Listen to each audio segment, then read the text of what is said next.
Siguiendo las instrucciones de nuestro Señor Jesucristo, la enseñanza que le entregó, vamos a hablar de nuevo de dinero.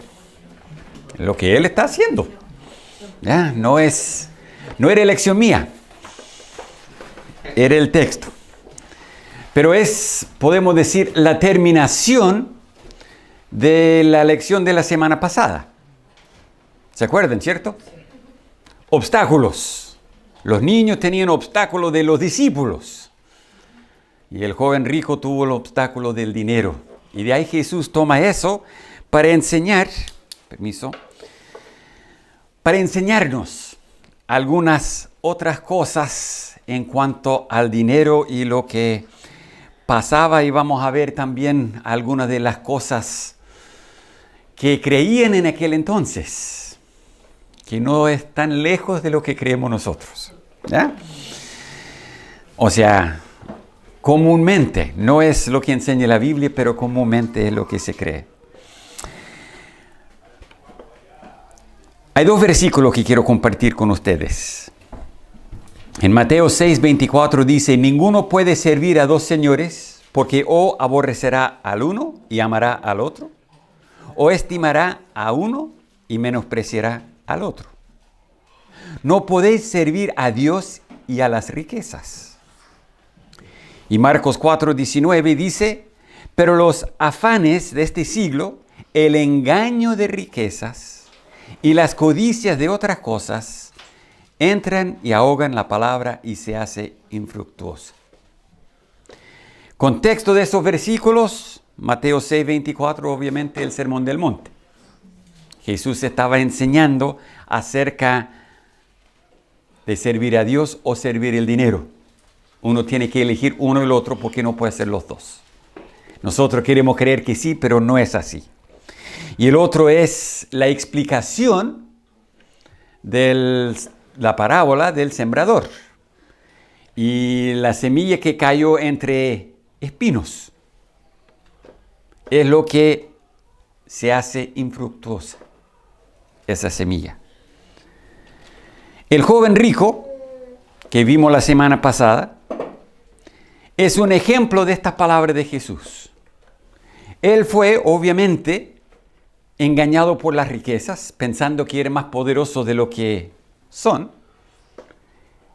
Para entrar en la vida, él optó por guardar riquezas.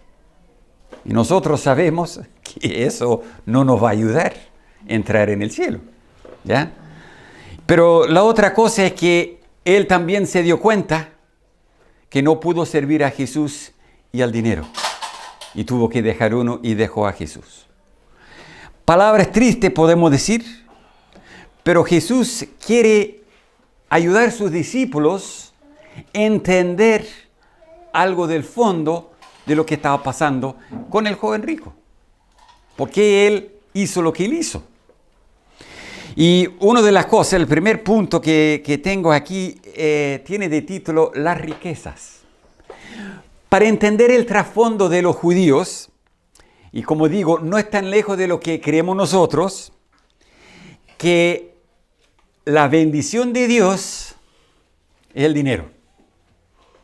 ¿Cuántos han dicho: Dios me ha bendecido y o me ha traído algún bien en específico, o me ha bendecido con un aumento en el trabajo, o con alguna otra fuente de dinero? Sin duda, es la bendición de Dios. Porque Dios tiene muchas bendiciones por darnos, bendiciones físicas y también espirituales. Y obviamente el dinero hace la vida más fácil. O sea, no hay donde perderse. Si yo tuviera más dinero, no tendría el rojo que recién llegué ahí, después de dejarlo 36 días estacionado, faltando algunos repuestos. No, o sea, yo compro uno nuevo, porque obviamente uno lo puede hacer cuando tiene el dinero. Le hace la vida más fácil, obvio. Pero no es siempre la evidencia de la bendición de Dios, el dinero. No es o sí o sí. A veces la falta de eso, el apóstol Pablo dijo: he aprendido a estar contento con el Señor, sea con abundancia o sea con escasez. ¿Ya? Porque el Señor es lo que vale. Pero ellos tenían eso, o sea, la evidencia que Dios me está bendiciendo y Dios no ha bendecido a este otro porque no tiene lo que tengo yo. Eso es erróneo. Pero era la creencia de aquel entonces. Como digo, no es tan lejos de lo que creemos nosotros. ¿Ya? También los judíos, creían que al dar limosnas compraba la salvación. Es una cosa que está escrito en el Talmud, que era un libro religioso de aquel entonces, que los sacerdotes, escribas y la gente de aquel entonces enseñaba esa como una verdad de Dios. Dios quiere que hagamos buenas obras, pero como entendemos nosotros, hacemos buenas obras porque somos salvos, no hacemos buenas obras para ser salvos. Pero ellos creían que eso era la manera de salvarse, hacer buenas obras, dar limosnas, hacer sacrificios, dar ofrendas. ¿Y quién más puede hacer eso que el rico?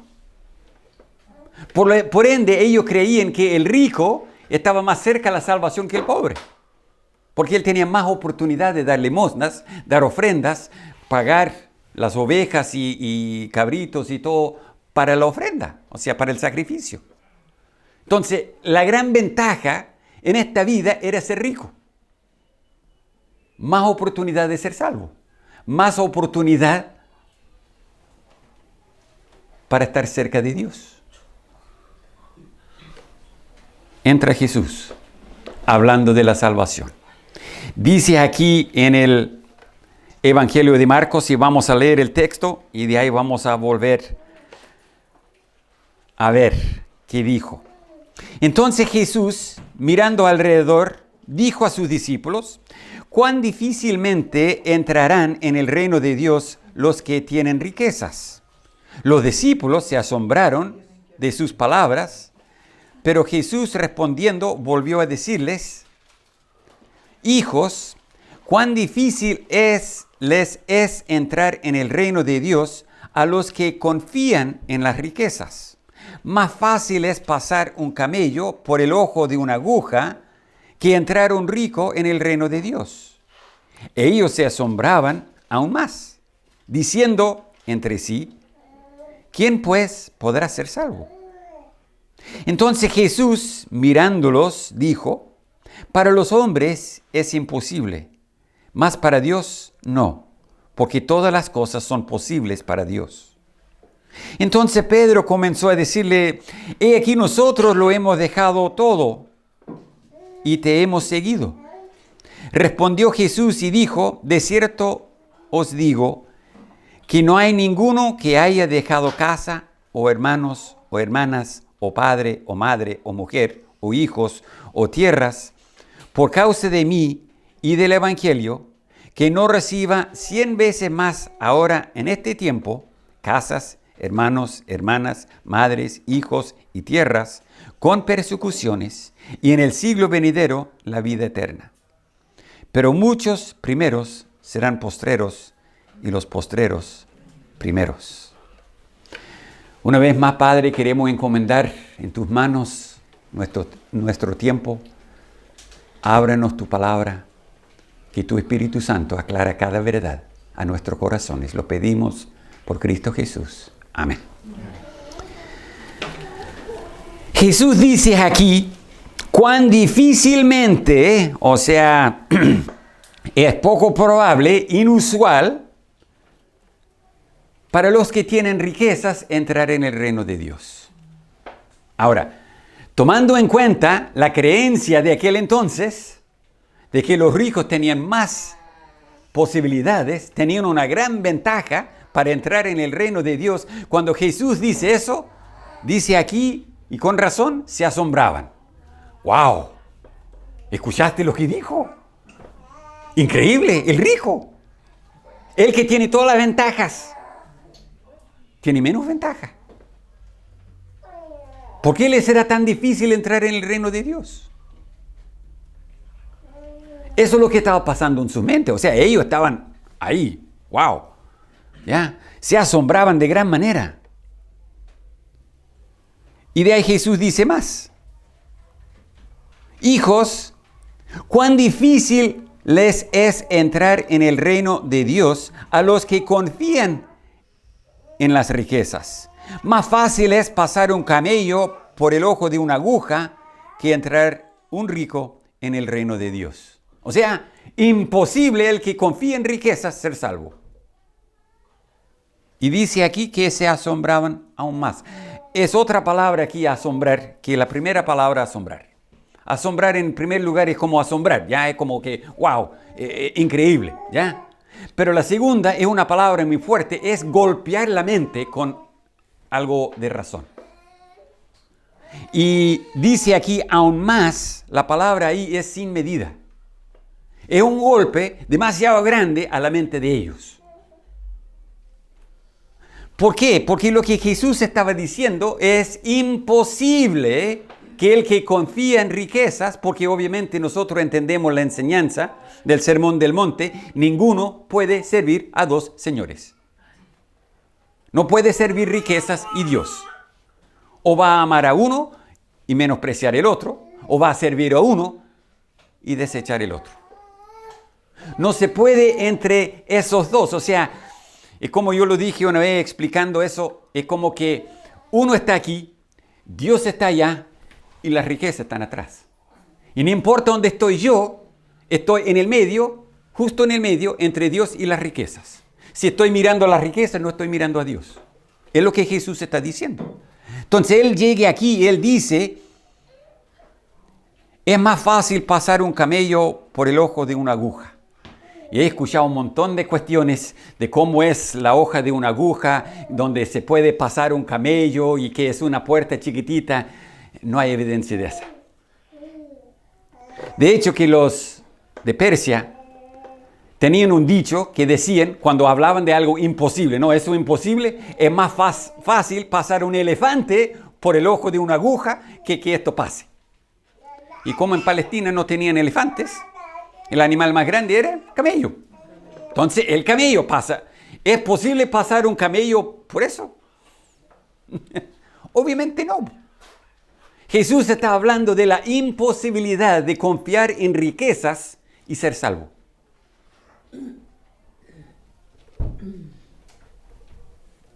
Se asombraban con eso. Eso era un golpe a su manera de pensar. De hecho, que tan fuerte ese golpe que les llegó, que dice aquí, empezaron a decir entre sí, ¿quién pues podrá ser salvo? ¿Quién se va a salvar? La salvación es imposible. Bueno, para el hombre sí, porque el hombre siempre piensa en lo que él puede hacer. Él tiene sus cosas, él tiene su manera de ver la cosa, él tiene el dinero, él tiene el poder, él tiene un conocido, un santo en la corte, y ahí podemos pasar esto, podemos pasar lo otro, y así lo vamos haciéndolo. Es la manera del hombre. Pero la manera de Dios es distinta, es diferente. Jesús dice, en respuesta a eso, para los hombres, sí, es imposible. ¿Por qué? El hombre no puede obrar su propia salvación. La paga del pecado es muerte. Entonces, cuando uno muere para pagar sus pecados, está muerto, se va al infierno. ¿Qué salvación hay? No hay. Ha pagado su pecado. Pero Jesús, siendo justo y sin pecar nunca, muriendo, puede pasar su justicia a nosotros y ahí somos salvos. Tiene que ser obra de Dios. Y de principio a fin, la salvación es obra de Dios. Y es algo que nosotros entendemos un poquito más porque hemos estado estudiando eso de la salvación y hemos hablado de eso bastante, pero póngase en el lugar de los discípulos. Creyendo, como todos, como fue la enseñanza religiosa de toda la vida de ellos, que el rico tiene más privilegio, más posibilidad de ser salvo. Tiene todas las ventajas cargado al lado de él. Y Jesús dice, no, no es así. ¿Escuchaste? Oye, Pedro, ¿escuchaste? ¿Qué dijo? ¿Es verdad lo que dijo? ¿Cómo es posible? Era un golpe muy grande para su manera de pensar. Pero nosotros a veces quedamos con ese pensamiento, ¿no? Tengo que hacer esto, por si acaso, ¿ya?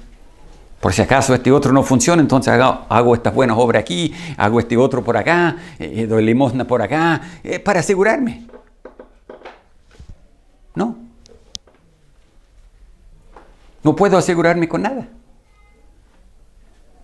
De hecho, que yo puedo vivir una vida tal como la Madre Teresa de Calcuta. Y si no creo en Cristo, voy al infierno.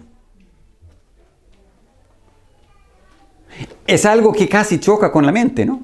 Una persona tan buena, pero si no cree en Cristo. Y Jesús aquí está llevando sus discípulos a una enseñanza que ellos necesiten entender, porque aquí viene una desviación de la enseñanza común en el templo, en las sinagogas. Es diferente. Tienen que entender algo, muchachos. Por eso él dice aquí, hijos, cuán difícil. Ya entra un poquito más de ternura, porque él sabe, lo que voy a decir, le va a pegar la mente tan fuerte que casi tendrían que sentarse y mirar arriba y tratar de procesar eso. ¿Ya? El computador va, ya no puede computar eso. Eso ya no es parte del chip que está inserto en ello. Era algo muy grande. Pero hasta el día de hoy tenemos nosotros problemas con eso. Hablé con un hermano que estaba hablando de la salvación, que solo es por fe en Jesucristo. Y toda la clase sí estaban de acuerdo con él. Y él dijo, ¿y si la Madre Teresa no creyó en Cristo, iría al infierno? No, imposible. ¿Y por qué no? Porque ha hecho muchas buenas obras. Por favor, ¿dónde estamos? ¿En qué estamos hablando? Las obras no salvan. El dinero no salva. Hay tanto de eso en nuestra mente porque pensamos que si uno es bueno, merece. ¿Ah? No, pero he sufrido tanto, Señor, por favor, merezco. ¿Qué merezco? Yo merezco el infierno. Es lo que yo merezco. Yo merezco el juicio de Dios. Yo merezco la condenación de Dios. Es lo que merezco. Todo lo demás es la gracia de Dios. Todo lo bueno que yo recibo en esta vida es la gracia de Dios. Y los discípulos, tratando de mastigar todo esto, llegaron a la conclusión de quién podría ser salvo. No, para nosotros, nuestra manera de pensar, ¿y a quién? Porque hay unos pocos ricos. Y si ellos no se salvan, ¿quién? Y de ahí Jesús dijo, para Dios todas las cosas son posibles. No hay imposible para Dios. Él nos puede salvar, porque Él elige una manera que nos pone todo por iguales. Creer. Todos podemos creer. No todos podemos comprar con dinero la salvación porque el precio es muy alto. Unos pocos ricos sí lo van a alcanzar y los demás no. No tienen oportunidad, no tienen ni esperanza. Pero Él nos pone todo en el mismo nivel. Rico o pobre, tiene que creer. De hecho, que ahora los ricos tienen desventaja. Porque son ricos. Están acostumbrados a que su dinero les compre lo que necesiten. Y de llegar a la conclusión de que su dinero no sirve de nada, es un golpe muy grande para ellos. Tienen una desventaja. Porque ellos vienen toda la vida confiando en lo que ellos pueden hacer con un poder económico. Les compra cierto poder. En este mundo, obvio. Los más ricos sí tienen alcance para hacer cualquier cosa. Pero es una desventaja cuando llegue la salvación.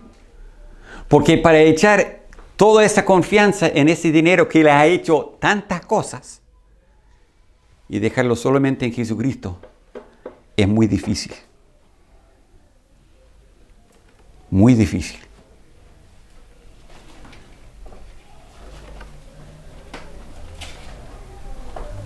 Entonces, con esa enseñanza que Jesús dijo a ellos, que la confianza no es en el dinero, en lo que provee el hombre, sino en Dios, en Cristo, en la gracia de Dios. Creemos en Él. Pedro dice, bueno, entonces, Señor, mire, nosotros hemos dejado todo. ¿Era verdad o no? Traían sus redes, tenían todos los peces, todo esto ahí, y botaron todo y siguieron a Jesús.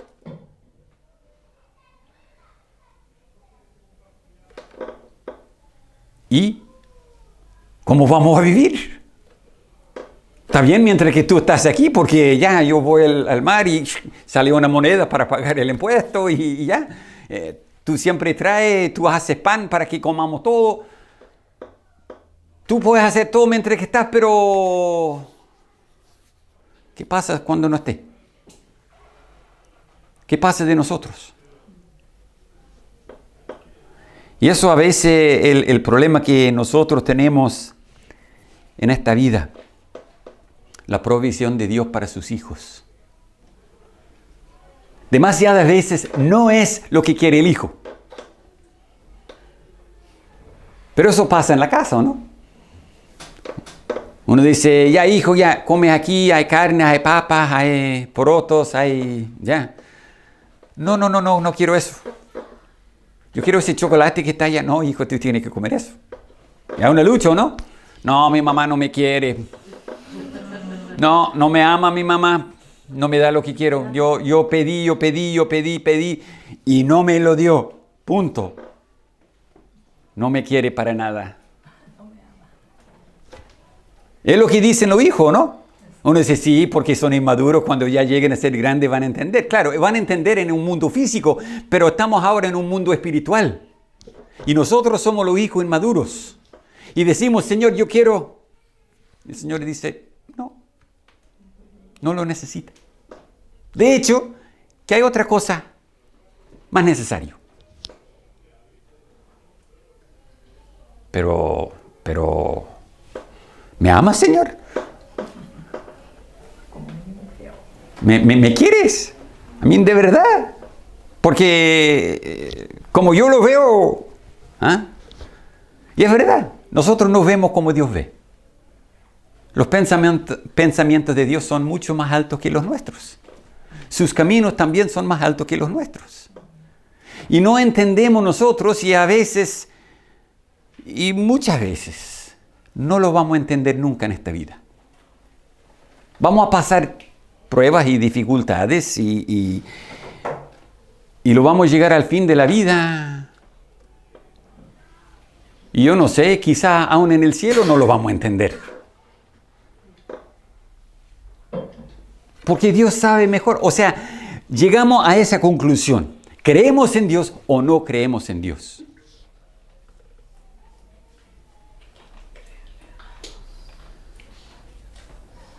Jesús dijo, de cierto os digo, que no hay ninguno. Ese ninguno, no hay ninguno que haya dejado, es decir, que si alguien haya dejado, por amor a Cristo y el Evangelio, lo que Él dice aquí,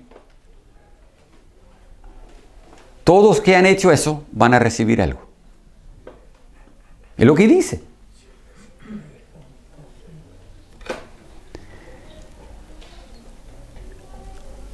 No hay ninguno que haya dejado casa, o hermanos, o hermanas, o padre, o madre, o mujer, o hijos, o tierras, por causa de mí y del Evangelio,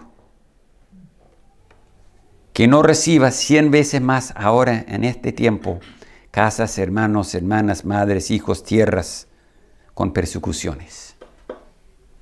Van a haber problemas. Jesús lo dijo. Lo van a recibir, pero también van a tener problemas. ¿Ya? El Señor me dio un auto y tengo problemas con ese. Es así. Las dificultades de esta vida no son evidencia de que Dios no nos ama, es que son cosas que vienen pasando en la vida. Y Dios utiliza eso para el bien nuestro. En el momento estoy leyendo el libro de Job. Empecé poco después que ya dejó de funcionar mi auto, en el libro de Job. Estoy ya en el capítulo 32. Un mes leyendo los problemas de Job. Y sabe, yo he dado gracias al Señor por una cosa. No tengo los amigos que tenía Job. Consoladores miserables ustedes. ¿Ah? Yo no tengo eso, por lo menos.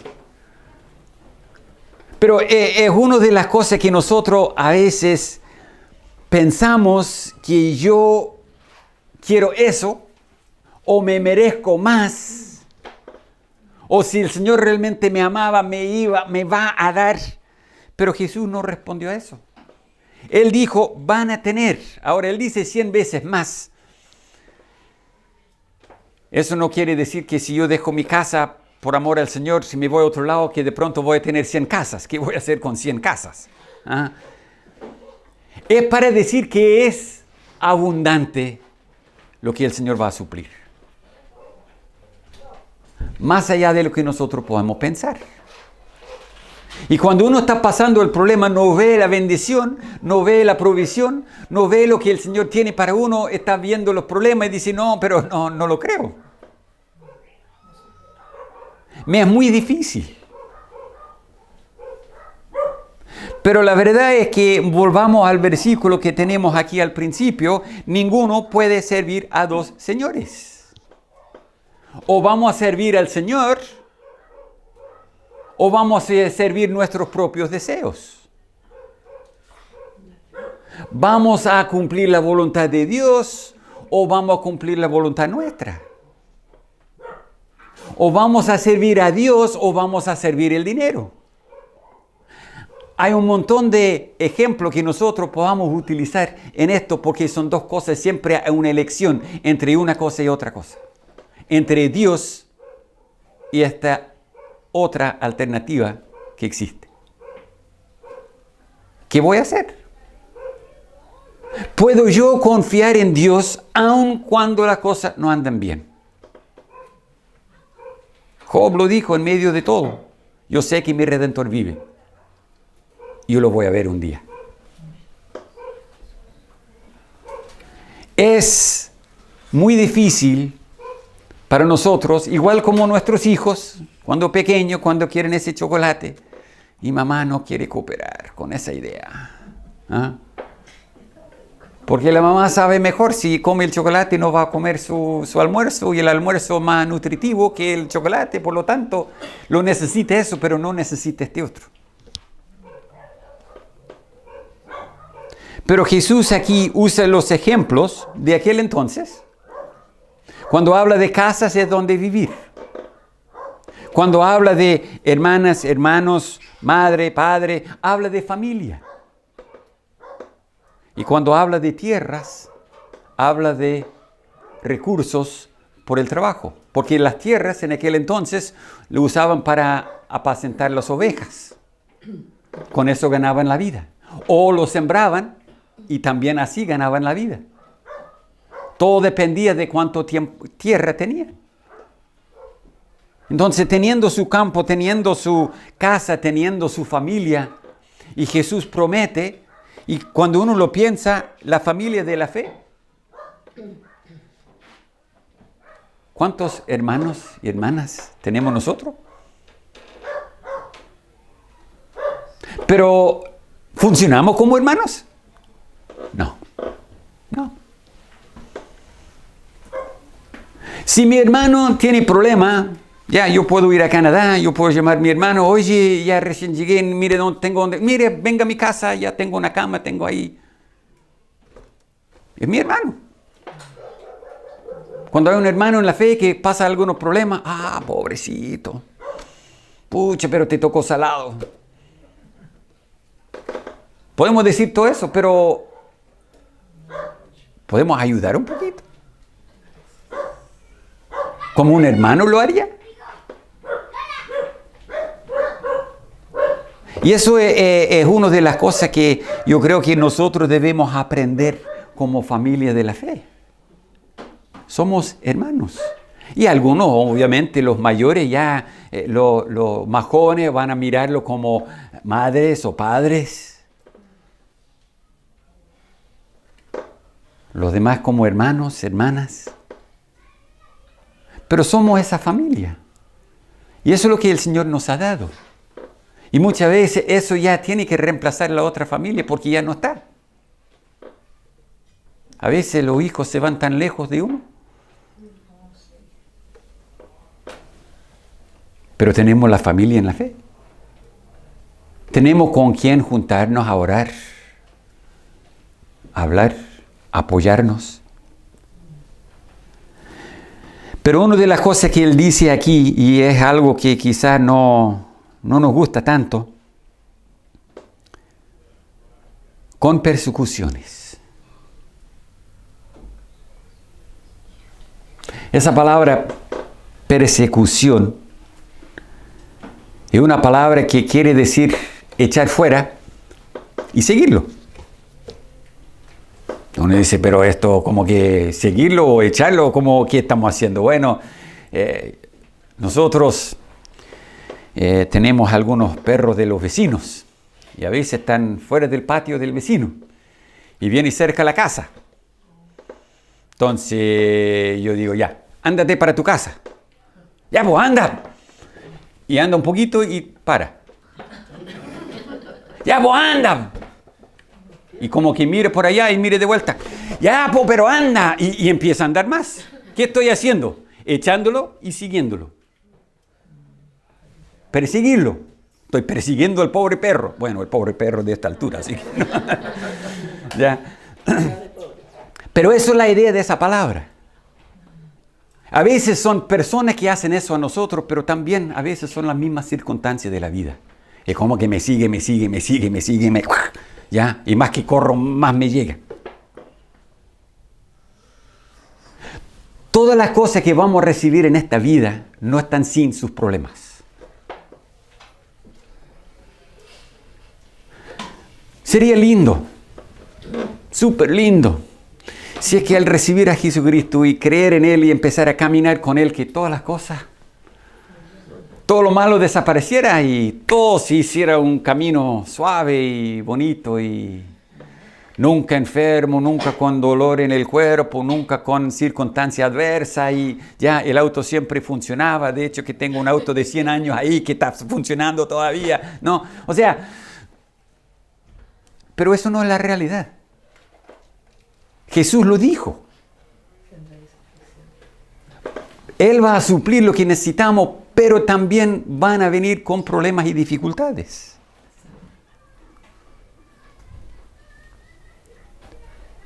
Y en el siglo venidero, la vida eterna. Terminando esta vida, sí que ya vamos a estar bien. Vamos a tener todo lo bonito. Pero de ahí él dice una cosa aquí al final en el versículo 31.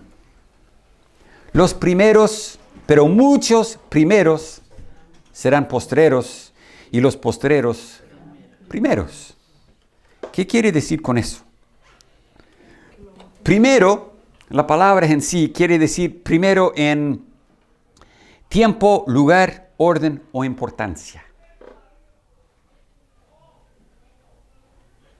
Cuando el hombre mire lo que es primero, ¿qué es? El más importante. El primero en el tiempo. En el primer lugar. Según el orden. ¿Ya? Y Jesús dice, muchos de los primeros, no todos, pero muchos de los primeros serán postreros. Cuando uno piensa de lo que uno va a recibir, que Cristo nos va a proveer, y uno dice, sí, pero ya tiene que proveerle. ¿Por qué? Porque según mi juicio, según mi manera de verlo. Yo pienso que este ande primero. Pero Jesús dice, no es necesario así. Por eso dice muchos primeros. Muchos en importancia en el mundo serán postreros en el reino de Dios. Lo que Dios provee para uno y para otro, y uno dice, sí, pero yo creo que el Señor merezca un poquito mejor más adelante que mi hermano. Dios dice, no, tú estás justamente donde corresponde. Créeme, lo sé. ¿Y quién sabe mejor que Él? Nosotros no debemos juzgar por cómo vemos nosotros. Y en cuanto a todo eso de las recompensas aquí en este mundo y en el venidero, no es para nosotros decidir quién recibe y quién no, ni saber quién es salvo y quién no. Podemos mirar a una persona y decir, sí, yo creo que son creyentes, yo creo que son hijos de Dios, yo creo que van a ir al cielo. Puede que sí, puede que no. Porque Dios ve el corazón. El hombre ve importancia según riqueza, según autoridad en este mundo, según fama, según un montón de cosas que tiene importante en el mundo. Pero Dios ve la integridad del corazón. Es lo que le importa. La integridad del corazón. ¿Cómo es la integridad nuestra? ¿Qué ve Dios cuando mira a mi corazón? El joven rico, Jesús lo amó. Le dijo, te falta una cosa, integridad de corazón. Lo que tienes, véndelo y sígueme. Si crees en mí, cree en mí. Ahora para esta vida, para las cosas que vienen y la vida eterna.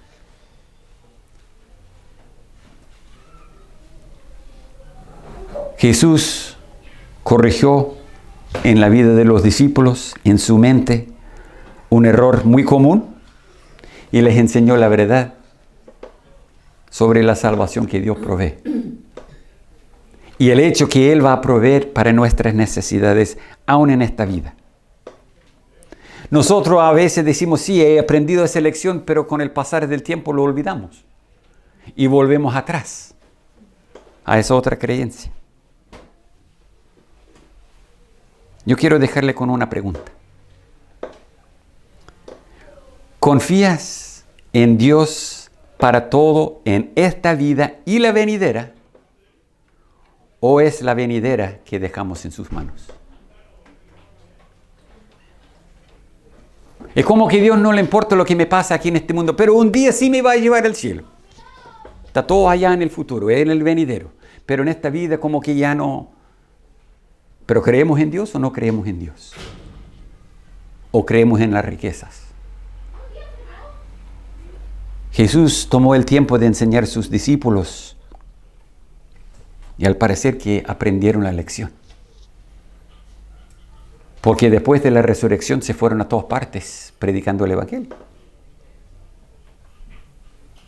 ¿No eran ricos? Porque Pedro, cuando subió al templo con Juan, ¿se acuerdan? Oro y plata no tengo, pero lo que tengo te doy. ¿Ah? No eran conocidos por sus riquezas, porque ellos confiaban para esta vida y la venidera. Confiemos en Dios, ahora y para siempre. Nuestro Padre Celestial, te damos gracias una vez más por tu palabra. Te damos gracias por estas lecciones que a veces nos chocan, que son difíciles porque no vemos el resultado que queremos nosotros. Pero Padre, ayúdenos a confiar en ti, porque tú nos amas más que cualquier otro en todo el universo. Tu amor por nosotros excede a todos. Tu cuidado de nosotros es único.